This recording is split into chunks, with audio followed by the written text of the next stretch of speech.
이 새벽 우리에게 주신 하나님 말씀은 출애굽기 30장 1절에서 16절까지의 말씀입니다. 출애굽기 30장 1절에서 16절까지의 말씀입니다. 우리 하나님의 말씀을 다 함께 읽겠습니다. 너는 분향할 제단을 만들지니 곧 조각목으로 만들되 길이가 한 규빗 너비가 한 규빗으로 네모가 반듯하게 하고 높이는 두 규빗으로 하며 그 뿔을 그것과 이어지게 하고 제단 상면과 전후 좌우면과 뿔을 순금으로 싸고 주위에 금테를 둘을 찌며 금테 아래 양쪽에 금고리 둘을 만들되 곧 그 양쪽에 만들지니 이는 제단을 매는 채를 꿰 곳이며 그 채를 조각목으로 만들고 금으로 싸고 그 제단을 증거궤 위 속죄소 맞은편 그 속죄소는 내가 너와 만날 곳이며 아론이 아침마다 그 위에 상을 사르되 등불을 손질할 때에 살을 찌며 또 저녁 때 등불을 켤 때에 살을 찌니 이 향은 너희가 대대로 여호와 앞에 끊지 못할지며 너희는 그 위에 다른 향을 사르지 말며 번제나 소제를 드리지 말며 전제의 술을 붓지 말며 아론이 1년에 한 번씩 이 향단불을 위하여 속죄하되 속죄제의 피로 1년에 한 번씩 대대로 속죄할지니라. 이 제단은 여호와께 지극히 거룩하니라. 여호와께서 모세에게 말씀하여 이르시되 내가 이스라엘 자손의 수요를 조사할 때에 조사받은 각 사람은 그들을 계수할 때에 자기의 생명의 속전을 여호와께 드릴지니 이는 그들을 계수할 때에 그들 중에 질병이 없게 하려 함이라. 무릇 계수 중에 드는 자마다 성소의 세겔로 반 세겔을 낼지니 한 세겔은 20게라라. 그 반 세겔을 여호와께 드릴지며 계수 중에 드는 모든 자 곧 20살 이상 된 자가 여호와께 드리되 너희의 생명을 대속하기 위하여 여호와께 드릴 때에 부자라고 반 세겔에서 더 내지 말고 가난한 자라고 덜 내지 말지며 너는 이스라엘 자손에게서 속전을 취하여 회막 봉사에 쓰라. 이것이 여호와 앞에서 이스라엘 자손의 기념이 되어서 너희의 생명을 대속하리라. 아멘. 네, 오늘은 분향단과 속전에 대한 말씀을 주고 있습니다. 이게 약간 좀 내용들이 비슷비슷해서 이게 전에도 나왔었나 오늘 본문이 맞나 이렇게 혼돈이 될 정도인데 이 분향단 먼저 보면 그 분향할 제단을 만들라라고 지금 말씀에서 가르쳐 주고 있습니다. 조각목으로 만들라라고 되어 이제 아카시아 나무로 만드는데 한 길이가 한 규빗, 너비가 한 규빗, 그러니까 네모나게 만듭니다. 한 규빗이 뭐 여기서부터 여기 정도 돼가지고 이게 성인 저는 좀 짧아서 그런데 한 45cm 그렇게 계산하기도 하고 한 50cm 정도 이 정도 계산하기도 합니다.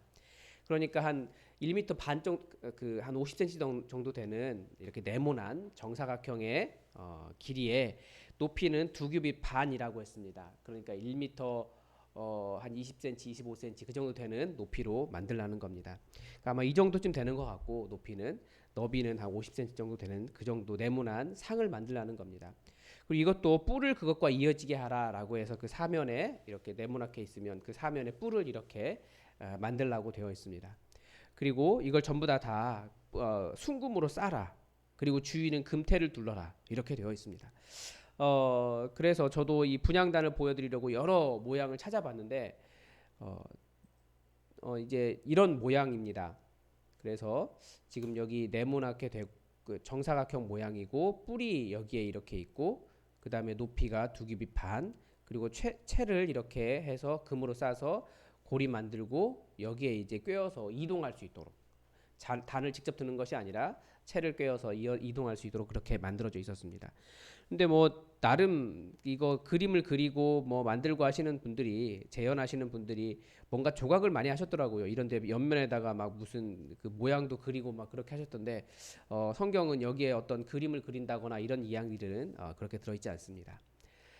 그래서 이 금태의 그 지금 그 어떻게 만드는지가 이렇게 지금 재단의 재단을 채를 꿰서 이렇게 맬 것을 가르쳐 주고 있고 그리고 그 위치가 나옵니다. 어디냐면 증거궤 위 속죄소 맞은편 그러니까 지성소를 이야기하는 겁니다.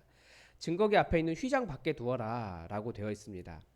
그래서 여기 보면 이제 여기가 그 지성소가 되고 이 부분이 이제 지성소에 해당하고 지성소를 맡고 있는 휘장이고 그 앞에 두라는 겁니다. 여기가 지금 이 분향단의 위치입니다. 여기서 무엇을 말씀하시냐면 내가 너와 만날 곳이다라고 말합니다. 그러니까 만날 곳이다가 한 4번 정도 나온다고 말씀드렸는데 어제는 매일 드리는 아침 저녁에 드리는 어린 양 1년 된 어린 양을 드림으로써 그 회막 앞에서 만날 것이다라고 말씀하셨고 오늘 여기서는 속죄소에서 내가 너를 만날 것이다라고도 속죄소가 지금 여기를 이야기하는 거죠. 그러니까 이 지성소에서 만날 것이다라는 것을 말씀하시는데 그러니까 그 분향단을 지나가야 되는 겁니다. 아론이 아침마다 그 위에 향기로운 향을 사르라라고 되어 있습니다.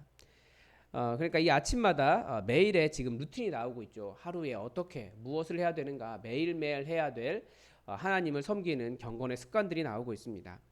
시간을 정해서 하나님을 만나라라고 가르쳐 주시는 겁니다.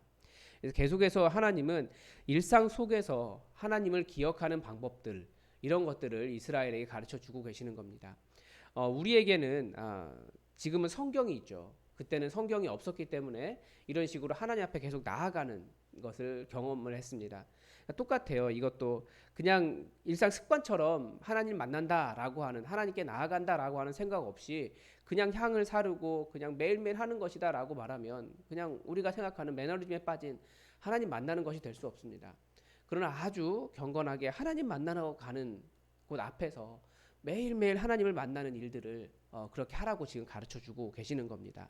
그러니까 우리에게는 하나님을 만나는 성경이 있기 때문에 우리는 성경을 통해서 매일매일 하나님을 만나는 일상의 습관들을 만들어 가야 될 겁니다. 계속해서 이 향단에 대해서 가르쳐 주는데 이 향단은 너희가 여호와 앞에 대대로 드려야 되는 것이다. 절대 끊으면 안 된다라고 이야기합니다. 그리고 1년에 한 번씩 이 향단의 뿔을 위하여 속죄를 할 것이다. 말이 좀 이상하죠. 향단을 속죄한다? 그게 뭐 어떤 그것이 뭐 죄를 지은 것도 아니고 그런 의미가 아니고 그냥 거룩하게 다시 한번 이렇게 일종의 씻는 예식이라고 할까요? 이런 것들을 하라는 거죠. 그러니까 하나님의 살아계심을 인정하기 때문에 이렇게 계속해서 우리가 내 힘으로 나가는 것이 아니라 나는 죽을 자다, 하나님 앞에 설 수 없는 자다라는 것을 기억하라는 거예요. 그래서 우리에게는 역시 그렇게 내가 죽어야 할 자인데 나를 구원하신 하나님의 은혜를 기억하는 십자가가 항상 눈앞에 있습니다. 근데 우리 역시 마찬가지죠. 매번 보기 때문에 사실 십자가의 중요성을 많이 잊어버려요. 십자가에서 어떤 일이 일어났는지 그 은혜를 우리는 많이 잊어버립니다. 그런데 계속해서 우리가 떠올릴 필요가 있어요. 그래서 1년에 한 번씩이지만 우리도 아마 1년에 한 번씩 그렇게 부활절과 그 사순절을 지나가면서 예수님의 은혜를 다시 한번 떠올립니다. 그런데 하나님께서 원하시는 것은 매일매일 우리 안에 거하기를 원하신 겁니다. 그러니까 매일매일 우리가 하나님의 말씀을 통해서 하나님 안에 거하는 법을 배워야 될 겁니다. 그리고 이번은 속전에 대한 부분을 가르쳐 주고 계십니다. 그러니까 이스라엘 자손의 수유를 조사할 때에 그들을 계수할 때 자기의 생명의 속전을 여호와께 드릴지니라라고 되어 있습니다. 그러니까 하나님의 백성의 수요에 들어간다라고 하는 표시를 이 돈을 내므로써 하는 거죠. 그리고 그들을 계수할 때 그들에게 질병이 없게 하려 함이라. 이제 하나님 백성에 들어간 자의 복이 무엇인지를 가르쳐 주시는 겁니다. 그래서 계수 중에 드는 자가 누구냐, 어떤 금액은 뭐냐면 성소의 세겔로 반 세겔을 내라라고 가르쳐 줍니다. 그 한 세겔은 20게라라고 되어 있는데 그렇게 큰 금액이 아니었던 것 같습니다. 성전 유지 비용으로 사용하라는 거죠. 그러니까 하나님께 돈을 드렸는데 그것이 자신의 돈을 내가 성소에 돈을 냈다 아니면 성전에 돈을 냈다 그런 의미가 아니라 하나님의 백성이기 때문에 하나님을 섬기는 의미로 드리라는 거예요. 누구든지 다. 그래서 항상 제사를 드릴 수 있는 그런 재물이 없는 사람들이 있습니다. 이렇게라도 하나님께 내가 예물을 드렸다라고 하는 그런 것을 가르쳐 주시는 겁니다. 그런 마음을 가질 수 있도록 주시는 겁니다. 그래서 부자라고 반세겔을 덜 내지 말고 가난한 자라고 해서 덜 내지도 말라라고 가르쳐 줍니다. 하나님 앞에서는 모든 사람이 동등하다는 거죠. 하나님의 백성에 들어온 것은. 그런데 여기서 이제 16절에 보면 이 성전에서 이 속전을 가지고 회막 봉사에 쓰라. 그러니까 회막이라는 것도 결국은 보수가 계속 필요하다라는 것이죠. 시간이 지나면 그러니까 돈이 필요하다라는 겁니다. 돈이 필요하기 때문에 그 돈을 모든 이스라엘 사람들이 함께 나누어서 그래서 모두가 다 그 성전을 그 이제 회막이죠. 이 회막을 구성하는 회막을 유지하는 모든 사람들 함께 참여할 수 있도록 그렇게 한 겁니다. 그런데 이것이 여호와 앞에서 이스라엘 자손의 기념이 될 것이다라고 되어 있는데 이 기념이라고 하는 단어는 성경 다른 곳에서는 기억하다라고 되어 있습니다. 그러니까 이게 기억하는 겁니다. 하나님께서 이스라엘 자손을 기억하는 것처럼 그렇게 보이시지만 하나님도 그 사람들에게 또 기억하게 하는 거예요. 모든 사람들에게 생명의 속전을 1년에 한 번씩 내면서 내가 하나님의 백성이지, 내가 여호와 하나님께 속한 사람들이지 라고 하는 정체성을 다시 기억하도록 하는 겁니다. 그래서 자기의 생명을 대속하리라, 그러니까 하나님의 백성이 될 것이다 라고 가르쳐주고 있습니다. 그걸 기억하는 방편이다 라고 가르쳐주는데, 그런데 예수님은 이 부분에 대해서 조금 다르게 해석을 하셨습니다. 그러니까 베드로와 예수님에 대한 이야기로 나와 있습니다. 그 제자 전체를 다 이야기하는 거겠지만 성전에 이 반세계를 받는 사람들이 예수님께 나와서 베드로에게 물어본 거죠. 너희 스승은 왜 성전 세계 이 반세계를 내지 않느냐? 그러면서 예수님께서 베드로에게 낚시해서 가져오면 그 물고기 안에 한 세겔 있을 것이다. 너와 나를 위해서 한 세겔을 내라. 그럼 반 세겔씩 된다. 그렇게 해서 말씀하셨는데 그때 예수님께서 하신 말씀이 있습니다. 자녀에게 돈을 받지 않는다라는 거죠, 부모가. 그러니까 예수님께서는 이 회막에 쓰는 이 반세겔이라고 하는 것을 사실은 그렇게 긍정적으로 보신 것 같지는 않아요. 왜냐하면 그것이 사람들의 어떤 성전을 섬기는 사람들이 순수하게 그 성전을 섬기는 일을 위해 사용한 것이 아니라 자기들의 부를 축적하는 방법으로 그 사람들에게 걷어낸 돈이기 때문에 그렇습니다. 그래서 그 당시 제사장들은 그 돈 걷어다가 뭐 정부의 로비 자금으로 사용한다거나 아니면 자기가 가져간다거나 뭐 이런 식으로 사용을 했습니다. 그래서 그것이 하나님께 드린 것이 되지 못했기 때문에 자녀에게는 돈을 받지 않는다, 그런 말씀으로 예수님께서 그 성전 세계를 반세계를 비판하셨습니다. 그래서 우리가 정직한 교회를 만들어 가려고 하는데 우리도 좀 돈을 적게 들어가는 교회를 만들 필요가 있는 것 같아요. 돈을 많이 교회 구조 자체가 이렇게 돈을 계속해서 많이 사용해야 되는 구조를 만들면 돈이 필요하게 되고 교회는 결국 마케팅적인 방법을 사용하게 됩니다.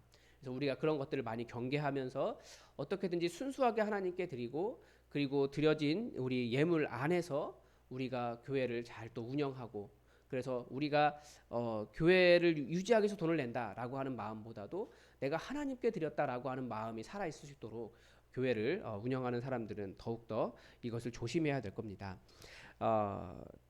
이 속전까지 우리가 말씀을 보았는데 여러분, 성령님께서 분명히 여러분에게 오늘도 어떤 말씀을 하셨을 겁니다. 여러분 그 말씀 가지고 정말 하나님께서 말씀하시는 음성을 잘 들으시고 또 오늘 하루 기억하시면서 여러분이 매일매일의 루틴을, 하나님 앞에 나아가는 루틴을 만들어 가시기 바랍니다. 이것은 각자가 다를 수도 있고 아니면 제가 지난 주일 설교에 말씀드린 내용일 수도 있고, 여러분 어떤 것이든지 하나님을 기억하여 매일매일 하나님을 만나는 여러분의 삶이 되시기 바랍니다. 다 함께 기도하겠습니다.